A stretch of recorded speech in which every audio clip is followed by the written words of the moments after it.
My name is Isabella Hale, and I am 35. I build quiet things that hold weight, tables that don't wobble, drawers that close with a soft hush, joints that stay true even when the room shifts. I've always believed love should be made the same way, measured, sturdy, honest. That evening, I laid the last fork beside a linen napkin and stepped back. The apartment looked like a film set trying not to be noticed. Lamplight pooled in corners, the good plates caught a soft glow, and a cedar candle threw a hotel lobby kind of calm into the air. Ethan loved that scent. He said it smelled like arrival. He was late, but Ethan was often late. Marketing director hours, meetings that bred more meetings. I chose acceptance the way you choose a finish, satin over gloss. Either way, you live with the sheen. My phone buzzed. Ethan. Client dinner. Vanessa is in from out of town. Don't wait up. I'll be late. Sorry. Vanessa, I said out loud to the room, as if it might offer a rebuttal. His ex-girlfriend turned consultant, still orbiting his team, still getting looped into high-stakes pitches. A practical choice, he'd told me. She knew the brand history. She had invaluable relationships. All true things can still be dangerous. I typed, "Okay, good luck."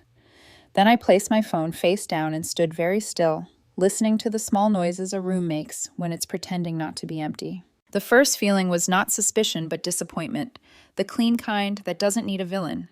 Then, like a hairline crack running through maple, doubt traced itself across my chest. It wasn't the dinner. Ethan had canceled dinners before. It was the temperature of the text. No warmth, no inside joke, no save me leftovers, just the sterile language of a calendar invite. My hands, steady hands that shaped dovetails, trembled. I blew out the candle and carried the plates back to the cupboard one by one, as if reversing a spell. The apartment changed temperature. Even the lamplight felt cooler. On the kitchen counter, his tablet woke itself, a polite blink. Reflex, not curiosity, made me tilt the screen. A message preview sat there, bright as a match head. Vanessa L. Tables confirmed. Can't wait to finally have you to myself. The sentence rearranged the room. I didn't gasp. The hurt came in on tiptoe. I tapped, and a history unspooled. Weeks of flirty logistics. After-hours hotel meetups disguised as strategy sprints. Photos taken in quietly expensive lighting. The kind of intimacy that practices itself until it no longer feels like practice. In one thread, my name did not appear at all. That erasure stung more than any kiss could. I set the tablet down. My heart did not shatter. It calibrated. We had planned to celebrate this weekend. An easy brunch, a walk along the harbor, the ritual of choosing oysters we could pronounce. I had told myself that kindness was proof. I realized, with an awful calm, that it had only been habit. The restaurant name appeared in the thread like a signature flourish. La Mirabelle. Not just any place. Our place. The little bistro with the brass rail where Ethan once said, forehead to mine, that consistency was the most romantic thing a person could offer. And now it had been repurposed for a lie. The craftsman part of my mind, the part that solves problems with sandpaper and patience, stepped forward. I did not want a scene. I wanted a record. I wanted truth placed so carefully on the table that no one could claim it slipped. I picked up my phone and called La Mirabelle. Bonsoir, La Mirabelle, the hostess sang, all velvet and efficiency. Hi, I said, matching her calm. Could I book a table for 2 this Friday at 7? By the window, if it's available. A pause as keys tapped. We do have a window 2-top at 7. Perfect, I said. And this is unusual, but could you seat us beside a reservation under Ethan Cole? He might also be under Vanessa Langford. If possible, could we arrive at the same time? Silence, then a soft intake. One moment, another flurry of keys. I see Cole, Ethan, table 12, window. I can place you at 13. They are adjacent. Thank you, I said, careful not to let relief betray itself. Name is Isabella Hale. When I hung up, the quiet roared. I thought I would cry. Instead, I walked to my workbench in the spare room and laid my palms on the walnut top. It was warm, as if it held a pulse. I stared at the fine seam where 2 boards met. Even perfect joins need glue, the kind you trust under load. Trust. My throat tightened. I needed someone who had been promised the same glue. I scrolled my contacts until I reached a number filed under A. Langford Andrew from a company holiday party last year. Vanessa's husband, taller than the room, polite to a fault. We'd shaken hands for a total of 10 seconds. That was the whole of our history. I called. Andrew Langford, came the voice, clipped, British tinged, with a professionalism people wear like armor. Mr. Langford, it's Isabella. We met at the Pearson Cole holiday party last December. You wore a navy tuxedo and rescued a tray of profiteroles from a very tipsy intern. A beat. I recall the profiteroles, he said dryly. How may I help you? This won't be pleasant, I said, and my voice surprised me with its steadiness. But I believe it will be clarifying. Do you have 5 minutes? I can meet you somewhere neutral. Another beat. You can hear a person think if you stand still enough. There's a tea room on Fairmont and Fifth, he said. Half an hour? Half an hour later, I found him exactly as I remembered. Refined, controlled, grieving in the way polished people grieve. Privately, as if sorrow were a spill they were trained to keep off the silk. We ordered tea neither of us touched. I slid my phone across the table and watched his eyes rake the messages. No theatrics. His jaw tightened. The tendons stood up in his neck like lines on a map. How long? He asked. At least 2 months, I said, because precision honors pain. He nodded once, swallowed once. Thank you for bringing this to me directly. I'm not looking for a spectacle, I said. I'm looking for the kind of proof no one can talk around. And what do you propose? He didn't look at me. He kept his gaze on the evidence as if it might misbehave. Friday night, I said. La Mirabelle, 7. They'll be there. We'll be at the table beside them. We don't cause a scene. We simply arrive. Let the truth stand up on its own legs. He let out a breath that clipped itself into a laugh. You're very composed. I make furniture, I said. I don't rush cures. The ghost of a smile, gone quickly. And after the truth stands? We document it, I said, and reached into my bag. I placed a slim black pen on the linen. Voice recorder. He stared at it, then at me. You came prepared. I wish I hadn't needed to. We set terms like two negotiators dividing a map. No shouting, no touching. If a waiter asked, we were colleagues celebrating a quiet win. If either cheater tried to move the encounter somewhere else, we stayed seated. We speak calmly, and we let the room do the rest. The room? He asked. People know honesty when they hear it, I said. They also know its opposite. When we stood, he extended his hand. Ms. Hale, he said, for what it's worth, I'm sorry. So am I said, and surprised myself by meaning it for all 4 of us. That night, I tidied the apartment with ridiculous care, straightened a stack of books, refolded a throw, aligned a framed photo of us at the harbor. The domestic choreography felt like proof I could still control the stage, if not the script. Ethan came home after midnight, smelling faintly of oak barrel wine and something floral. He kissed my hair without meeting my eyes. I studied the line of his mouth, the practiced gentleness. Grief pressed against my ribs. How was the client dinner? I asked, voice neutral. Long, he said, dropping his keys into the bowl I'd turned on the lathe. Exhausting. You know how Vanessa is, relentless. I nodded. I do, I said, and watched him say goodnight to a woman he imagined asleep. In bed, I lay on my back and followed the shadow of the ceiling fan across the room. When wood splits under pressure, you don't force it back and pretend nothing happened. You clean the edges, you fit, you clamp, you wait. If the grain still fights you, you start over. There isn't shame in beginning again. The shame is in pretending the break is part of the design. Friday would not fix anything. It would only make the shape of the damage impossible to deny. I turned off the lamp. In the dark, I whispered to no one, let's make dinner unforgettable. Friday arrived like a dare. By 6:30, the city glowed in that peculiar shade of pre-evening, streetlights flirting with daylight, shop windows catching the last warmth of gold. I stood before the mirror in my hallway, fastening the clasp of a navy dress I hadn't worn in years. Its fabric whispered of restraint, the kind that hides storms beneath poise. A text from Andrew blinked. Andrew, here, black car, front. I slipped on my coat, glanced once at the table where Ethan and I used to share breakfast, and stepped out. The night air was cool, deliberate. The drive to La Mirabelle was silent, except for the low hum of tires over wet asphalt. Andrew's hands stayed locked on the wheel, knuckles pale, cufflinks neat. His composure made the silence oddly companionable. When we arrived, the restaurant glowed like a secret waiting to be confessed. Brass sconces shimmered against marble, candles danced behind glass. Inside, laughter floated like bubbles in a flute. Bright, temporary. The hostess smiled. Reservation for Ms. Hale? Yes, I said evenly. Right this way. Table 13 by the window. We followed her through the maze of linen and low murmurs. Then I saw it. Table 12, set just beside ours. 2 menus, 2 wine glasses, a single candle burning down faster than it should. My pulse ticked like a metronome. We sat. Andrew unfolded his napkin as if this were a negotiation instead of an ambush. I opened my menu, though I couldn't read a word.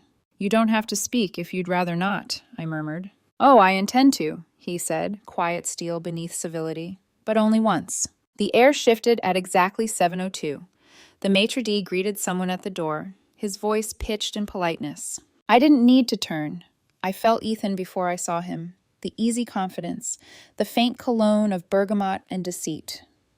Then Vanessa's laughter, soft and trained, brushed the air like a perfumed draft. They approached their table. I looked up. For half a heartbeat, Ethan didn't recognize me. He smiled automatically, then froze, confusion draining the color from his face. Vanessa's laughter died mid-breath. Isabella? He said, voice cracking at the edges. Evening, I replied gently, almost kind. Vanessa blinked. Oh, this is... Her husband turned his head, meeting her with eyes that didn't blink. Hello, Vanessa. The silence rippled outward. You could feel it in the fork stilled midair, the waiter pausing mid-step. Even the jazz from the corner trio stumbled and caught itself. Ethan glanced between us, panic sharpening his smile. This isn't... A business dinner? I finished. I'm sure, though I've never known quarterly reports to come with candlelight and Cabernet.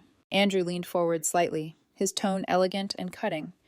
And you, Vanessa, you always did say honesty was your most expensive accessory. Looks like it finally went out of style. She flushed scarlet.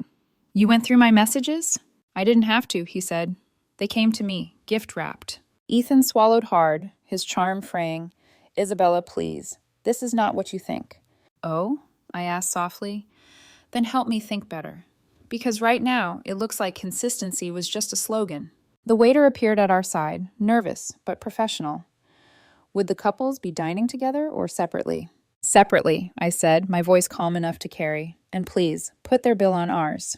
Vanessa stiffened. You don't have to. Consider it a farewell gift, I said, folding my menu. The waiter hesitated, then nodded and slipped away. Around us, whispers rose like wind through tall grass. Ethan ran a hand through his hair, the gesture I used to find endearing. You're making a scene, he hissed. No, I said. You made the scene. I'm just giving it better lighting. For the first time, he looked small. Across the table, Andrew set his phone down between us. On the screen, a list of audio files glimmered faintly. Everything from your hotel meetings, he said, almost bored. Backed up, time-stamped. Thought you should know. Vanessa's eyes widened. You recorded me? He smiled without warmth. You recorded yourself. I just preserved the moment. Ethan's voice cracked. This is insane. What's insane, I cut in, is pretending love means immunity. No one breathed. Even the air seemed suspended between apology and proof. The waiter returned with the wine, trembling slightly as he poured. I accepted the glass, turned to Ethan and Vanessa, and raised it. To endings, I said, the kind that teach you what love should have been. Andrew lifted his own glass. And to witnesses, he added. Ethan didn't drink. Vanessa did, defiantly, the tremor in her wrist betraying her. The wine was excellent. Dark, rich, undeserved. We ate in silence, or at least we performed the idea of eating. Forks moved. Nothing was swallowed. Every so often, Ethan tried to speak, but the words tangled before leaving his mouth. Vanessa stared at the window, as if the reflection there might offer her a version of herself still worth believing. When the plates cleared, I placed a small black pen on the table. Its red light blinked once. Ethan's voice faltered. Is that... A recorder, I said, for documentation, since you seem to confuse stories with facts. He exhaled, half laugh, half plea. You can't... I already did, I said. The moment you said, Vanessa's just a colleague. Across the linen, his hand twitched toward mine. Instinct, habit, reflex. I pulled back before contact. Don't, I whispered. You had the chance to touch me honestly. You chose mirrors instead. The words hung between us like smoke. Then, slowly, I stood. Andrew followed. Chairs whispered against the tile. Every eye in La Mirabelle was on us now. I turned to the waiter, who lingered awkwardly by the service station. Please add their meal to my bill, I said again, softer this time. It's only right that closure comes with a receipt. He nodded. Ethan rose halfway from his chair. Isabella, please, we can talk. Talk? I smiled faintly. We just did. You just didn't like the audience. And then I walked out. Measured steps, back straight, pulse wild but steady enough to count. The cool night met me like applause withheld. Outside, Andrew lit a cigarette, though he didn't smoke. He just needed fire. Well, he said finally, voice low, that was efficient. I exhaled. Clean cuts heal faster. He nodded once, the faintest trace of respect flickering through his exhaustion. Do you regret it? He asked as the taxi arrived. I thought of Ethan's face, the flicker between guilt and relief, the realization that his power had evaporated the moment truth entered the room. No, I said. I regret trusting someone who mistook silence for safety. The taxi door opened. Friday's done, I said, stepping in. Now comes the echo. The door shut, sealing the night behind me. By Saturday morning, the world already knew. My phone lit up before the sun did. Messages, missed calls, tags. Somewhere between dessert and the slammed taxi door, someone at La Mirabelle had recorded the entire confrontation. By dawn, it was online. The caption read, "Cheaters served cold, the table beside them." It had over 1 million views before breakfast. I sat at my kitchen table, the same one I had sanded by hand last winter, scrolling through a storm I never intended to create. Comments flooded in. This woman's composure is terrifying. Justice, but make it poetic. That's the kind of silence you never recover from. The video froze on my face mid-toast, the candlelight carving something wholly out of calm. Beneath that frame, Ethan looked small, Vanessa stunned, Andrew unreadable. I didn't post a word. I didn't need to. By noon, Ethan's office called him in. Marketing, of all departments, cannot survive bad press. The irony wasn't lost on anyone. A man whose job was to craft perfect narratives couldn't explain his own. He resigned by 4 p.m., citing personal reasons. Vanessa's fall was swifter. Her PR clients, image-conscious, allergic to scandal, dropped her within hours. Screenshots leaked of her begging one to reconsider. They didn't. Her face, once filtered into perfection, was now looping endlessly under captions like, "Caught in 4K." The city moved on quickly, but the internet never does. Andrew called that night. "It's done," he said simply. "The papers are filed. Thank you for clarity." I nodded, though he couldn't see me. "I'm sorry it came to this." "So am I," he said.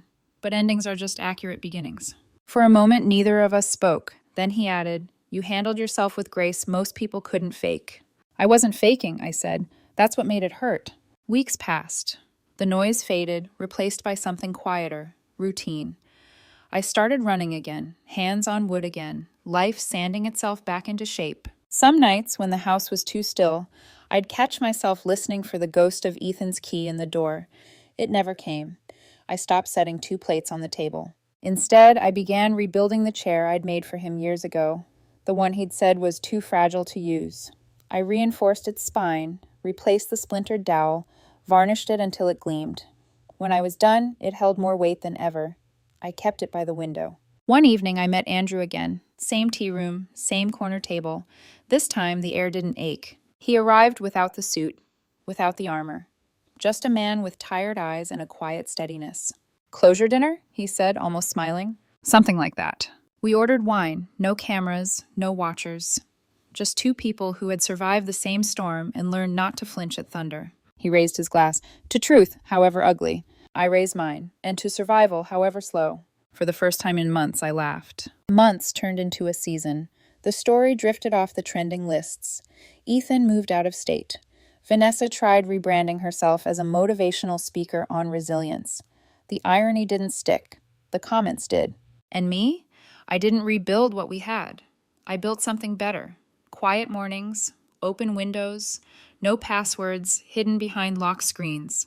I began designing a new line of handcrafted furniture, calling it Mirabelle, because even betrayal deserves to be repurposed into art. On the anniversary of that dinner, I went back to the restaurant. The hostess looked up, recognition flashing behind her polite smile. "You're the woman from the video, aren't you?" I smiled. Guilty. She gestured toward the corner window. "We saved your table. People still ask for it." La Mirabelle hadn't changed. The same brass rail, the same soft jazz. But I had. The candlelight didn't sting anymore. It just shimmered. I ordered a single glass of wine and nothing else. The chair across from me stayed empty, and for once, it felt right. Outside, laughter spilled from passing strangers. Inside, the city lights painted soft halos across the silverware. I took a sip and whispered, "Some stories don't need revenge, they just need witnesses." Then I smiled, letting the silence settle like dust after carpentry. Final, honest, earned. Because in the end, dignity isn't the opposite of revenge, it's the most exquisite kind.